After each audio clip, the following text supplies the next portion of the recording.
Bom, então, boa tarde. Só como isso aqui vai para o YouTube, passar aqui, falar aqui o objetivo da live, né? Porque eu acho que nem todo mundo que for ver vai estar no Discord. Mas a ideia aqui é ir discutindo alguns tópicos que aparecem na maratona de programação, na competição da maratona de programação. Então, estou ajudando aqui o time da Unifei Itabira, né? Não sou associado à faculdade, já fui aluno da faculdade, e aí me juntei para discutir alguns tópicos que eles acharam interessantes, que eles tinham uma dificuldade dentro da maratona. Aí, a pedido da turma, a gente vai discutir um pouco sobre programação dinâmica. E eu passei, há um tempo atrás, uma lista de exercícios para tentar desenvolver esse tópico de programação dinâmica, mas é uma lista de exercícios muito mais sobre recursão. Então, quem já conhece o tópico de programação dinâmica talvez estranhe um pouco a lista aqui agora, mas a ideia é desenvolver um pouco essa parte antes de entrar realmente no código, nos outros algoritmos de programação dinâmica. E eu queria desmistificar a programação dinâmica, né? Porque é uma coisa assim que eu tive dificuldade, é uma coisa que eu vejo que muita gente tem dificuldade, mas programação dinâmica é uma coisa que quando você entende fica fácil, né? Porque são basicamente dois passos. Você só precisa fazer duas coisas para implementar um problema de programação dinâmica, que é encontrar uma relação recursiva no problema e armazenar os valores intermediários da função recursiva. E isso aqui é trivial, né? Isso aqui você vai usar alguma lista ou uma matriz. Se você estiver usando Python, tem o decorador do cache também que dá para usar. Mas armazenar os valores intermediários de uma função é uma coisa muito tranquila de ser feita. Né? Onde está a dificuldade, então, da programação dinâmica? Para mim, o que eu vejo onde eu tive dificuldade foi para entender isso aqui. Opa, desculpa. Entender isso aqui. Encontrar uma relação recursiva. Eu acho que eu não fui muito habituado a encontrar essas relações nos problemas, a modelar dessa forma. A gente vê, né, em Prog 1, a gente vê na introdução à programação que a gente consegue chamar uma função recursiva, né? Legal, a gente chama uma função que chama ela mesma, tá? E qual que é a implicação disso? Né? Isso aqui depois, quando você vai ver, tem uma implicação muito forte na modelagem, na matemática. Quando falar que a função depende dela mesma, dá um poder muito grande. Mas modelar uma função que depende dela mesma não é algo que é intuitivo. Então, eu criei essa lista sobre problemas de recursão, porque, na minha cabeça, o momento em que você entende isso é o momento em que isso aqui fica fácil. No momento em que você entende, no momento em que você fica habituado a modelar os problemas de forma recursiva e fica confortável em modelar os problemas de forma recursiva, você consegue entender muito melhor os algoritmos de programação dinâmica e identificar muito melhor eles na competição de maratona.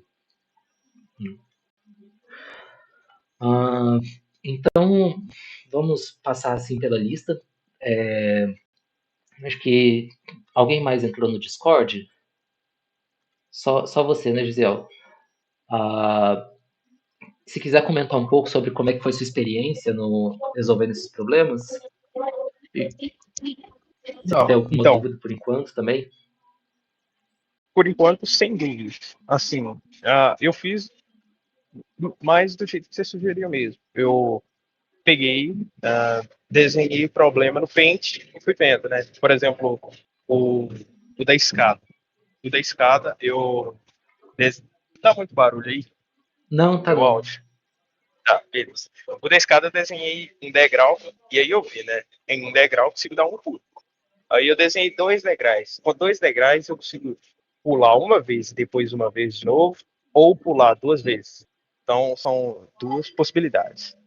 Aí eu vi com 3 degraus. Eu consigo dar um pulo e pular um, ou então um pulo, pular dois, ou então um pulo, pular dois. Ah, não.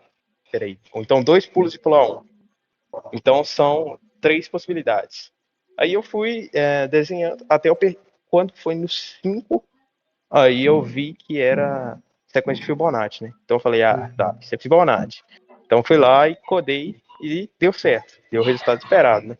Mesma Uhum. coisa para a maioria dos outros problemas, né? Então, a primeira parte é você modelar e entender a sequência, né? Entender como vai funcionar o algoritmo, né? Acredito que Sim. seja isso. Eu acho que é legal, é interessante isso, legal que você reconheceu a sequência de Fibonacci em si. E eu acho que ter esse conhecimento assim prévio ajuda bastante na maratona, sabe? Você poder Sim. enxergar a sequência. Mas como que eu modelaria isso aqui se eu nunca tivesse nem ouvido falar de Fibonacci? Né? Vamos pensar um pouco sobre o problema e vamos falar aqui que a gente tem o nosso primeiro degrau, né? Deixa eu mudar a cor aqui. Primeiro degrau, segundo, terceiro e por aí vai, né? O que acontece? Vamos supor que a gente tem aqui uma função que conta quantas formas diferentes existem de chegar no enésimo degrau. Então, se eu tenho aqui a minha escada, vamos supor que aqui a gente tem mais um monte de degraus, e aqui eu tenho o meu enésimo degrau, certo? Ah, só conferir um negócio aqui, porque parece que Ah, não.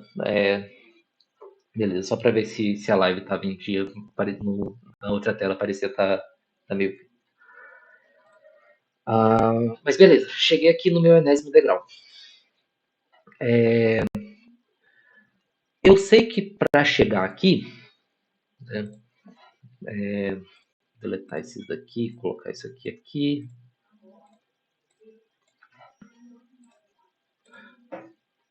Quais são as minhas alternativas para chegar nesse degrau? Eu posso ou chegar nesse degrau aqui, e aí dar,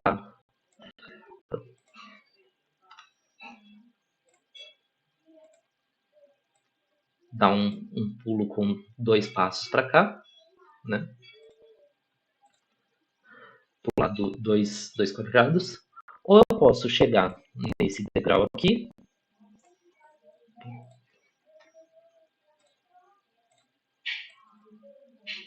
e andar um degrau só, né?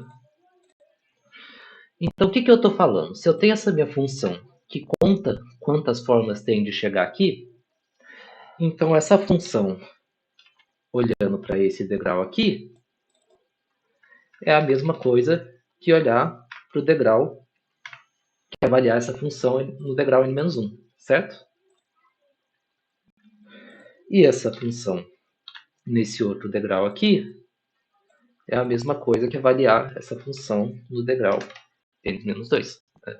Se eu falar que eu sei falar que eu estou computando essa função no degrau n-2, significa que eu estou contando quantas formas eu tenho de chegar nesse degrau n-2.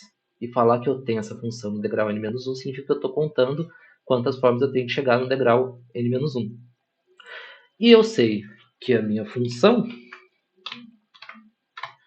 ela vai ser igual a ou eu chegar no degrau n-1 e dar um passo, ou eu chegar no degrau n-2 e dar um pulo do degrau.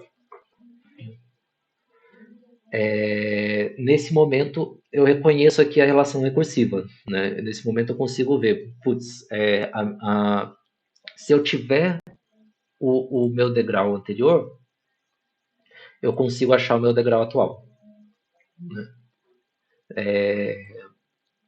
E aí é só aquela questão da gente ver assim, qual que é o caso base. Então, por exemplo, se eu tiver, aqui eu coloquei na verdade, vamos fazer um degrau aqui para o térreo, né? Que a gente começa a contar do zero.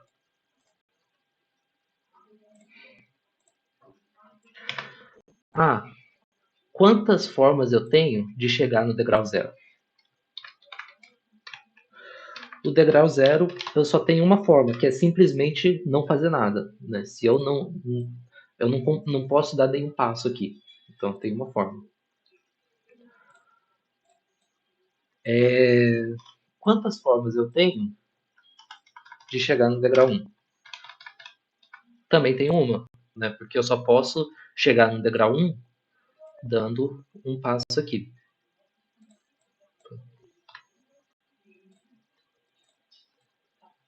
Um passo aqui.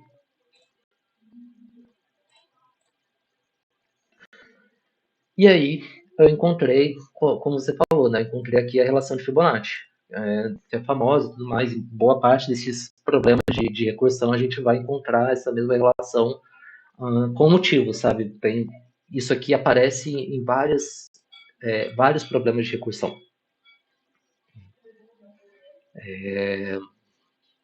Então, pelo menos assim que eu olharia de uma forma recursiva, né? Como que eu modelaria esse problema dessa forma? Alguma dúvida até aqui?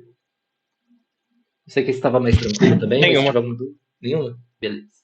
Então, eu achei essa forma de modelar bem legal mesmo. É um jeito bom de se olhar, né? Eu não parei para pensar na escada do fim. Eu pensei da escada do início, né? Uhum. Fui vendo e identifiquei a sequência, mas se fosse uma outra sequência, talvez que eu não conhecesse, né? Eu não conseguiria ter modelado assim. Então é uma maneira boa de se olhar. A gente pode olhar isso aqui também olhando aqui do começo, mas assim, aquele negócio, né? É legal, você identificou a sequência, isso é uma estratégia válida também ali na maratona. Mas eu queria treinar esse olhar de como é que eu enxergo o problema de forma recursiva. Desculpa, você pode mutar o aí pra mim, por favor? Desculpe. Desculpa, não, que isso. Acho que a faculdade aí tá um pouco barulhenta, né? Mas é só esse negócio de treinar esse olhar de forma recursiva, que é uma coisa que eu queria trabalhar antes da gente passar para os problemas de programação dinâmica. Ah, quiser falar alguma coisa também, desculpa, eu pedi para você notar só aquela hora lá que estava as apresentações. Não, tranquilo. Beleza, pode ser. O método de resolver o problema mesmo é importante. Bom, seguir aqui então, né? Então vamos lá. Torre de Hanoi, né? Então, para quem está vendo aí agora, se não conhece, Torre de Hanoi é um problema que a gente tem que mover todas essas peças de um ponto aqui para outro. Então, posso mover todos do A para o B ou todos de A para o C, né? Só que o problema é que eu não posso colocar uma peça maior em cima de uma peça menor. Então, eu não posso fazer isso aqui, por exemplo. E aí, o que eu perguntei no problema foi quantas formas não, desculpa, quantos movimentos são necessários para a gente mover todas as peças do pino A para o pino C. Né? Esse aí, como é que você foi, Gisele?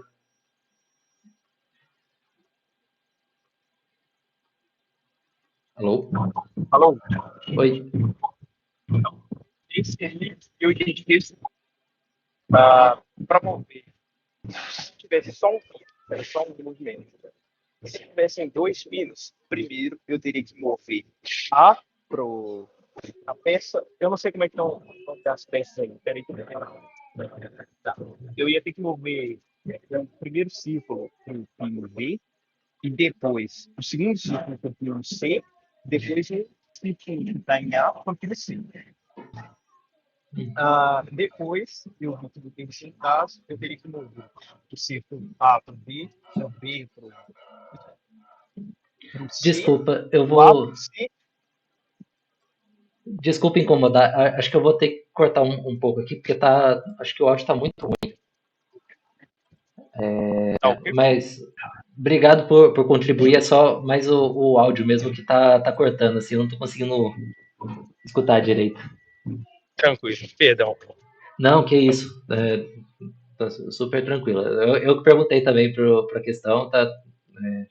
É mais porque realmente depois vai ficar ruim no vídeo, mas obrigado por estar falando assim também, contribuindo a Tranquilo. ideia. Valeu. Mas vamos pensar então como é que a gente modela esse problema de forma recursiva, né? E aí o que, que a gente percebe? A gente tem que pensar, sempre quando a gente vai pensar de forma recursiva, a gente está pensando que a gente vai querer resolver o problema através de uma versão menor do mesmo problema, né? Então, o que, que é uma versão menor do que uma torre de Hanoi com 5 pinos? É uma torre de Hanoi com 4 pinos, né? Com 4 pinos, não, desculpa, com 5 discos. Uma torre de Hanoi com 4 discos. O que é uma versão menor de uma torre de Hanoi com 4 discos? Uma torre com 3, né? E assim vai. O que é o menor dos problemas é uma torre com 1, né? E o que a gente pode ver? Então eu quero passar esse disco aqui do A para o C. Bom, o meu problema de passar os discos do A para o C é o mesmo problema de eu passar os discos do azul aqui até o roxo do A para o B, passar os meus discos, passar esse meu disco maior do A para o C e passar esses meus discos menores do B para o C. E uma coisa que a gente pode ver é que não importa para mim se eu estou passando os discos do A para o B ou do A para o C. Né? Esses pinos eles são idênticos. Então, se eu mudasse isso aqui, a torre de passar do pino A para o pino C, de passar para o pino A para o pino B, seria o mesmo problema. Né? Eu só teria que mudar na resolução onde era B, eu mudaria para C, mas o problema é o mesmo. Então, o que eu tenho? Vamos supor que eu tenho aqui de novo uma função que conta quantos movimentos eu preciso fazer para uma torre de Hanoi com N discos. Né? Bom, eu falei para vocês que eu preciso passar todos esses discos da minha coluna A para a coluna B, né, do meu pino A para o pino B. Então, isso aqui eu já sei que eu vou ter que fazer f de n menos 1 movimentos. Por quê? Eu estou resolvendo aqui um problema de uma torre de Hanoi com 4 discos. Né? O que eu preciso ver, o que eu preciso identificar é essa relação. Na hora que eu falo que eu tenho aqui que eu tenho que mover todos esses discos do A para o B, eu estou resolvendo uma torre de Hanoi com menos discos do que eu tinha antes. Faço um movimento de mover do A para o C, então eu tenho aqui mais um movimento.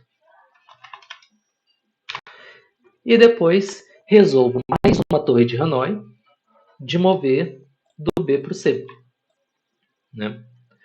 Então, esse aqui de novo, não importa se eu comecei no A ou comecei no B, o que importa é que eu tenho 3 discos e que eu estou movendo de um disco para o outro. Tenho 3 pinos e eu estou movendo de um pino para o outro. Então, isso aqui, de novo, eu tenho aqui mais f de n menos 1 movimentos. Né? Simplificar isso aqui, 2 vezes f de n menos 1 mais 1. Legal, achei minha relação recursiva. E agora, como é que eu resolvo isso aqui? Eu preciso de uma condição inicial. Não, e qual que é o caso que eu vou usar para isso? Eu pego sempre o caso mais simples, que seria o caso de mover uma única peça de um pino para o outro. Né? Se eu mexo uma única peça de um pino para o outro, quantos movimentos eu preciso fazer? Preciso fazer um. Então eu tenho que minha f de 1 igual a 1.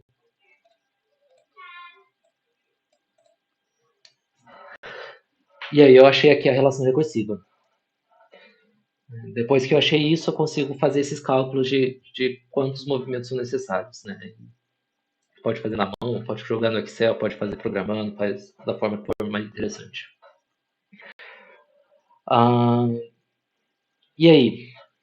Até aqui, como é que foi? Não sei se mais alguém entrou no Discord também. Mais ninguém. Mas por enquanto tá tranquilo. Beleza. Problema 3, então. Que você conheceu aqui o Fibonacci também, né? Isso. Mas vamos ver como é que a gente chega no Fibonacci aqui. Que é uma coisa o que eu quero trabalhar assim com vocês. De olhar, achar essa relação. Vamos supor que eu coloquei aqui um dominó assim, em pé. Né? Então eu tenho a opção de colocar o meu dominó em pé ou deitado. Primeiro vamos de novo começar com aquela relação. Né? Então eu tenho aqui isso aqui tudo.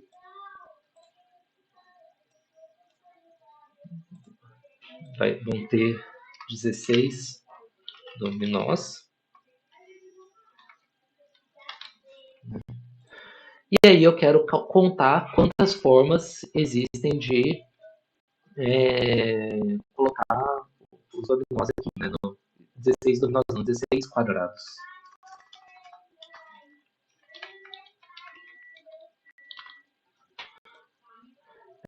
Então eu quero achar uma f de 16. Né? Sendo de novo f a minha função que conta quantas formas diferentes existem de preencher esse meu retângulo de 2 por n. Né? Então, uma f de n aqui é a minha função que acha quantas formas diferentes eu tenho de preencher o meu quadrado, o meu retângulo 2 por n. Bom, coloquei aqui esse meu dominó. Né? Quantas formas diferentes eu tenho de preencher o resto agora? Bom, isso aqui tem um quadrado de largura, né? Então, esse meu quadrado aqui, esse meu outro retângulo, ele vai ter um tamanho n menos 1. Né? Então, as formas que eu tenho de preencher isso aqui tudo ou eu coloco um dominó e aí eu vou ter minha f de n menos 1 formas de preencher esse meu retângulo, ou eu vou colocar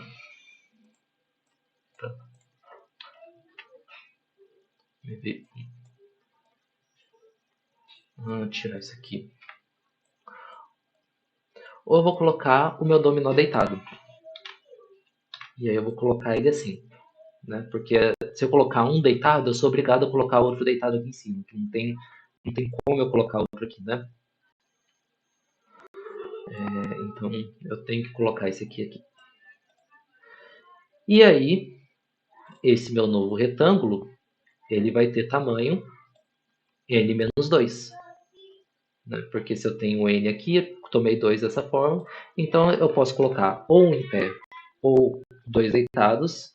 E aí, a minha forma de computar vai ser a quantidade de vezes que eu tenho de preencher quando eu coloco em pé, mais a quantidade de vezes que eu tenho que preencher quando eu coloco os dois deitados. Então, de novo aqui, o Fibonacci aparece. Você vê que problemas completamente diferentes e a modelagem acabou remetendo de volta para o Fibonacci. Qual que são as condições iniciais do nosso problema? Né? Como é que a gente acha os valores, né, condição de parada da nossa recursão? Vamos supor que eu tenha um quadrado de 2 por 1. Né? 2 por 1 é fácil. O único que cabe é esse aqui. Né? O único que cabe é colocar o dominó em pé. Então, eu tenho aqui que minha f de 1 vai ser igual a 1. E aí vamos supor que eu tenha dois quadrados. Eu tenho duas opções agora. Então eu coloco dois dominós em pés, ou eu coloco dois dominós deitados. Então eu tenho aqui que minha f de 2 vai ser igual a 2. Encontrei minhas condições de parada. E aí, de novo, aquele negócio, né? Uma vez que você encontrou essas relações de recursão, para você transformar isso aqui em um problema de programação dinâmica, armazena essas computações intermediárias e chega na sua f de n vendo esses valores intermediários que você computou. Até aqui, tranquilo? Sim, certo. Gabriel também entrou? Ele tá aqui perto, só que ele tá sem microfone. Sim. Não, tranquilo. Peraí, ele quer falar. Alô, João, tô aqui também. Opa, tranquilo? Ele tá ouvindo pelo YouTube. Não, você tá ouvindo pelo Discord. Beleza. Não, fechou. Qualquer dúvida pode falar, viu? Se quiser me interromper também para falar. Beleza. Não, mas por enquanto tá tudo certo. Beleza. Fechou então. E esse aqui, da pizza? O que vocês acharam? Tiveram dúvida nele? Então, esse aí eu achei mais difícil, porque no início eu não tinha encontrado a lógica para resolver ele, né? Mas depois de um tempo eu percebi que quando eu cortava, eu tirava N e colocava N mais 1, né? Então com isso eu consegui resolver o problema. Mas demorou um pouquinho até eu perceber. Pois é, e aí se demorou um pouquinho, que é a grande questão. A gente não está acostumado a modelar as coisas de forma recursiva, né? Mas a gente tem que pensar sempre assim, tipo, quando eu dei esse passo aqui, o que eu fiz com o meu problema? Porque é isso que vai me mostrar, né? Onde que a gente estava antes e para onde nós estamos indo. Essa é a relação recursiva do problema. Sim. Então vamos lá. Então a gente tem uma pizza, né? A gente quer fazer os cortes na pizza. Então se a gente sabe que se a gente fizer um corte numa pizza, a gente vai definir ela em duas áreas diferentes. Se nós fizermos dois cortes na pizza, a gente define 4 áreas na nossa pizza. Né? E se eu quero definir o número máximo de áreas da minha pizza, como é que eu vou fazer isso? Né? Eu vou adicionar esses cortes. Eu quero. Desculpa, me embolei aqui. Mas o que eu estou querendo saber? Eu estou querendo saber qual que é o número máximo de cortes diários que eu consigo definir para minha pizza com N cortes. E aí uma coisa que a gente já vê que, por exemplo, que eu já coloquei aqui, é que se a gente fizer 3 cortes na pizza, a gente consegue definir 7 regiões. Né? Que já não é... eu, pelo menos, não achei tão trivial já ver essas 7 regiões. Mas o que a gente tem que enxergar? Que toda vez que a gente faz um corte na pizza, as regiões por onde aquele nosso corte passa, ele está dividindo, o corte está dividindo aquela região em dois. Né?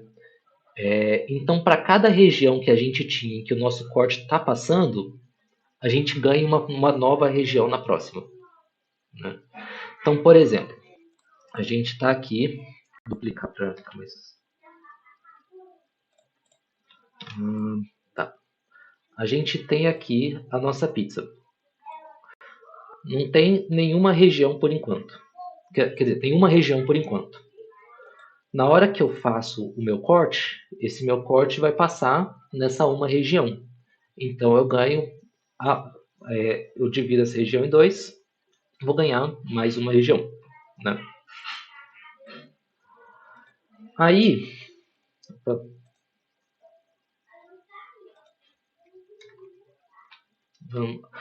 Aí, eu faço mais um corte aqui. Né? Agora eu passei, vamos fazer assim, ó, comecei em uma região, cheguei em outra região. Então eu passei por duas regiões. Quantas regiões eu ganhei? Ganhei duas regiões. Porque como eu passei por duas regiões, eu ganhei duas regiões. E aí, cada vez que eu adiciono um corte, eu vou estar ganhando aquele número de regiões relacionado a quantas regiões o nosso corte passou. Então, na hora que eu vou adicionar o meu terceiro corte, ó, eu passei em uma, duas, três regiões. Então, eu ganhei 3 novas regiões na hora que eu faço isso. Né? Então, quantas regiões a gente ganha no nosso corte? Quantas regiões a gente consegue fazer com que o nosso corte passe, né? Porque assim, se eu quisesse tentar passar nas 4 regiões aqui, eu não conseguiria. Eu preciso, o máximo que eu consigo passar aqui são 3, né? E a gente consegue contar quantas regiões a gente consegue passar pelas interseções que a nossa reta faz com as outras retas, né? Por esses pontos aqui em que cada uma das nossas retas intercede. E a gente sabe que duas retas que não são paralelas, elas vão ter exatamente um ponto de interseção entre elas. Né? Então, se eu cada vez que eu tenho essa interseção entre duas retas, significa que eu estou passando de uma região para outra região, né? Porque eu estou passando ali naquelas regiões que são definidas por aquela outra reta. Então, se eu tenho K pontos de interseção entre as duas retas, eu vou ter K mais 1 áreas a serem definidas. Né? Aqui, por exemplo, eu passei por duas interseções, significa que eu defini aqui que eu defini 3 áreas na hora que eu fiz isso, porque eu estava nessa região aqui, passei para essa região, depois eu passei para essa nova região, defini essas 3 áreas. E como é que eu maximizo a quantidade de interseções que eu vou ter entre as minhas retas? Bom, eu sei que toda reta não paralela, eventualmente, vai ter uma interseção entre elas. Se as retas são infinitas, a gente consegue ter essa certeza de que, eventualmente, elas vão ter uma interseção. Então, eu consigo colocar as minhas retas em um número infinito de ângulos, né? Então, se eu tiver N retas, eu consigo colocar aqui N retas de forma que nenhuma delas sejam paralelas entre si. E aí, se eu colocar N retas de forma que nenhuma delas sejam paralelas entre si, eu consigo fazer com que todas elas se intercedam. Né? Então, para cada reta nova que eu colocar, eu vou estar intercedendo todas as N-1 retas que eu tinha antes. Então eu vou estar adicionando N regiões, né? Essa parte eu acho que ficou um pouco confuso. Me diz se vocês ficaram, se vocês entenderam bem, porque é um pouco difícil de explicar mesmo. Eu consegui entender, mas eu reconheço que é meio chatinho mesmo. Mas foi assim que eu pensei também. É um pouco, às vezes você tem que brincar um pouco com o problema para entender. Tentei simplificar um pouco essa ideia, mas assim, o conceito é, eu vou estar intercedendo ali as minhas, todas as minhas retas que eu tinha antes. Então eu vou ter n-1 interseções, né? E aí, como eu tenho n-1 interseções, eu vou ter n novas regiões sendo definidas com essa reta nova que eu adicionei, né? Então, vamos lá, vamos achar a relação de recorrência aqui. Vamos falar que a minha f de n são as regiões que eu defino com n cortes, né? E eu sei que a minha f de n, eu vou ter as n regiões que eu tinha antes, n-1 regiões que eu tinha antes, né? Porque elas não desaparecem, mais as novas regiões que eu ganhei. Quantas regiões eu ganhei? Bom, eu tive a interseção com n-1 retas, né? Então eu ganhei n regiões. Então isso aqui é mais n. E aí eu acho aqui a nossa relação de recorrência. Ah, caso base. O caso base aqui é super simples. Se eu simplesmente não tiver nenhuma reta. Se eu não tiver nenhuma reta, eu tenho uma região. E aí a gente tem aqui a nossa recursão.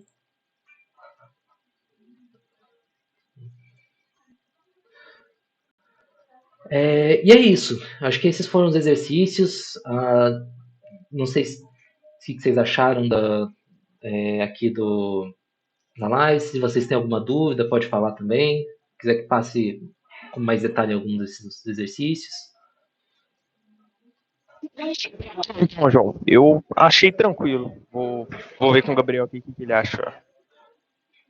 Então, como eu vi, tipo, a Torre de Hanoi foi a mais tranquila também. Calma aí que eu tô escutando minha voz de novo. Mas essa Torre de Hanoi foi a que eu achei mais tranquila de trabalhar, ainda mais pelo padrão dela, mas esse de pizza também me pegou um pouquinho. Mas de resto, deu pra seguir direto. É só entender pelo menos a ideia de como tá indo, a lógica, e aí você consegue desenvolver. Legal, que bom. Pessoal que está assistindo aqui também quiser mandar no chat, que às vezes não está conseguindo entrar no Discord, mas quiser mandar no chat, pode mandar também. Dá uns minutinhos para ver se o pessoal vê. Mas acho que é isso então. Tem um pouco de delay no YouTube mesmo. Tem um delay do YouTube. Mas acho que é isso então. Aí a ideia, conforme a semana vai passando, eu vou puxar alguns exercícios de programação mesmo, sabe? Esses aqui foram mais para familiarizar com essa questão de modelagem de forma recursiva, que é um negócio. Eu tenho dificuldade. Até hoje eu acho mais difícil, assim, eu acho que não é uma coisa tão intuitiva. E para entender programação dinâmica, isso aqui é essencial, sabe? Você ter essa noção de que de modelar o problema, de enxergar como que o problema pode depender dele mesmo, como que a solução pode depender de uma solução mais simples dela. Isso, para mim, é uma das coisas mais poderosas dessa modelagem, mas é muito complicado de acertar, de fazer certinho, né? E é isso. Obrigado aí quem apareceu. Amanhã, então, eu vou mandar daqui a pouco no Discord algum problema para a gente resolver amanhã. Mas espero que vocês tenham gostado desse daqui. Foi muito bom, João. Muito obrigado aí pela disponibilidade, ter feito a live aí pro pessoal, pra gente. E é isso aí. Valeu. Valeu.